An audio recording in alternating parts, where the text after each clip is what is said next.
What has your experience with police brutality and racial profiling been like?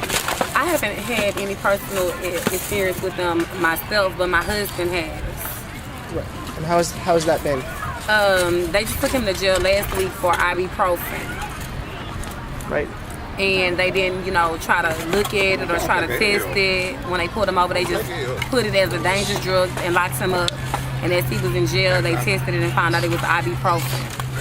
And he was pulled over by a Caucasian officer. And he's African American, of course. So, that was, very crazy.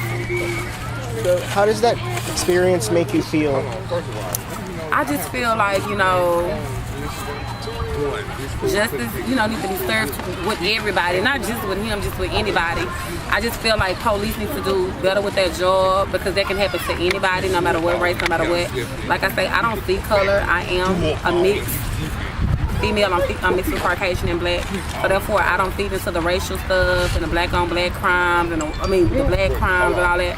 I'm just a person or a human in society or whatever. So I just feel that, the police need to get an impact and do their job a little bit better and stop being lazy, just locking people up just because. And I feel like, this world should just come together and stop looking at color. Right. So what would you like to see happen about police brutality and racial profiling? I think they need to start checking the police a little bit more. Keeping cameras on them, watching them. Instead of watching what's in front, they need to watch them as well.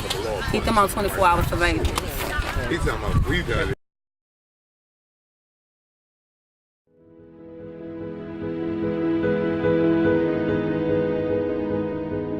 Good day, sir. So, what has your experience with police brutality and racial profiling been like? All right. So, my personal experiences have solely been with racial profiling.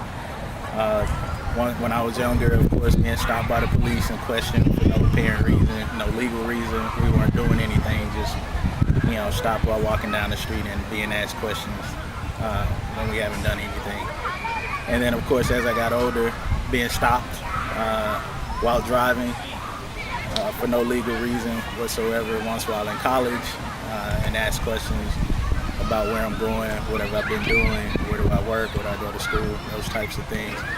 And then again, in my home state in Mississippi, same thing while driving on the interstate, being stopped, questioned repeatedly for doing nothing. And then also in Louisiana, same thing. Basically, the same questions all the time, which is, where are you headed, what have you been doing, where are you going, those types of things.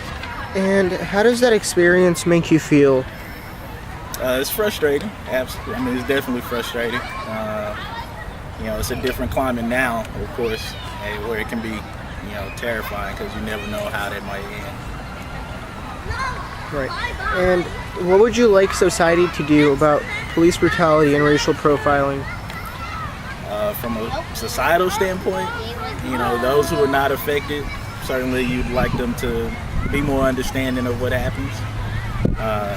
From a municipal standpoint, certainly you would want, the police and those in a position of power to be willing to hear citizens out. It's not as though people are making things up. Certainly people are crying out.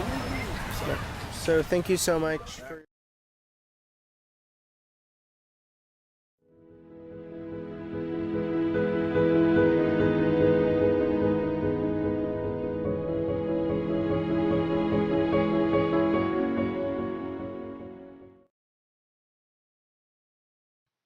Black students, especially boys, face much harsher discipline in public schools than other students.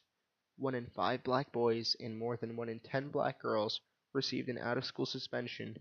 Overall, black students were 3.5 times as likely to be suspended or expelled than their white peers.